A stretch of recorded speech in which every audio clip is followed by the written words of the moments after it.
Sister Wives' least likely wife looks out for Meri Brown. Sister Wives star Meri Brown surprisingly gets some much-needed support from her least likely former sister wife. Undoubtedly, Meri had many tense moments through the years with all of her sister wives, Robyn, Janelle, Meri, and Cristin Brown. But as the tides are turning, some of her former sister wives are stepping up. Meri Brown is transitioning with her departure from the plural family. Undeniably, it has been a big change for Sister Wives star Meri Brown to finally leave Kody Brown. Since she was the first wife, she was also the one who agreed to start the plural marriage. While Meri is moving on, she is letting go of more than just Kody in the relationship.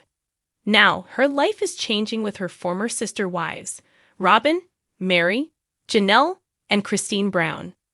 But Meri doesn't have the best track record with her former wives. For many years, they all thought she was too controlling. However, she gets surprising comfort from one of the least likely wives. Least likely wife looks out for Meri Brown. Notably, in the latest episode of Sister Wives, Meri Brown mentions that she and Janelle Brown aren't close. Janelle also says that she doesn't have ill will for Meri, but they just have never had much of a one-on-one relationship. However, Meri agreed to talk to Janelle about the Coyote Pass business. At that point, Meri discusses she is moving to Utah to run her B, and B. Janelle says, "I'm like, wow. And then I thought, it's about ** in time." Furthermore, Janelle notes that Meri is loyal to a fault. Janelle describes her perception of Meri. "I think it's kind of that dog that keeps coming back because they're loyal. Not to say Meri is a dog." Then she adds, "But I think she just has that kind of loyalty." However, Janelle understands Meri just reached a breaking point, and I think finally she just reached her end. Janelle Brown tries to prepare Meri Brown for what she believes is inevitable.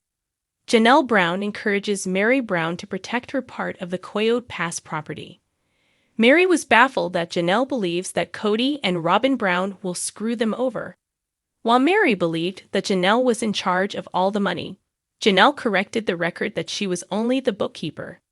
While Janelle and Cristin Brown both appear to be content with their divorces from Kody, admittedly, Janelle still has a few feelings bubble up when she sees Kody, but not enough to pull her back into the drama.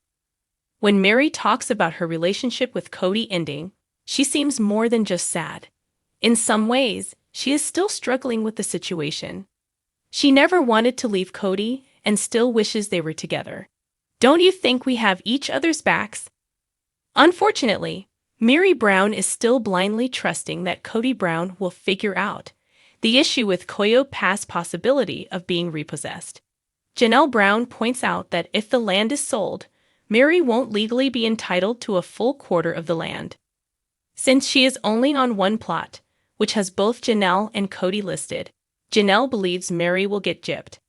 However, Meri thinks that Kody will still be a gentleman in any business matters, such as the Coyote Pass division.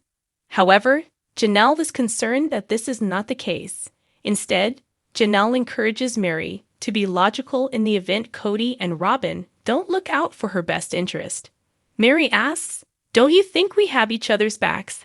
But Janelle flatly replies, "No, I don't." It was a quiet afternoon in Flagstaff when Meri Brown received an unexpected visitor. The autumn sun was casting long shadows over the trees as she heard a familiar knock on her front door. For a moment, she hesitated, half expecting one of her children or a friend, but instead, it was none other than Robyn. In all the years Meri had known her, she'd never quite figured Robyn out. There was always a guardedness, a kind of careful calculation to everything Robyn did. This, paired with the fact that Robyn was widely seen as Kody's favorite, had made them unlikely allies at best. Yet here she was, standing on Meri's porch, her expression caught somewhere between worry and determination. "Meri?" Robyn began, clutching her handbag as if it held all the answers she was struggling to find. "I thought we should talk. Do you mind if I come in?"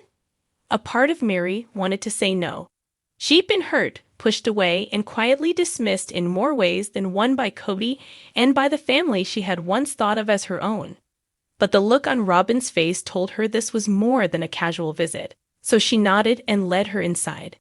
They settled into Meri's cozy living room, a warm cup of tea for each of them.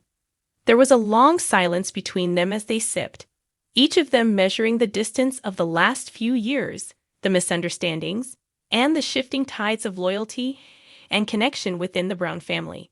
Finally, Robyn broke the silence. "I know you're not exactly in the best place with Cody right now," she began, and Meri raised an eyebrow. That was putting it lightly.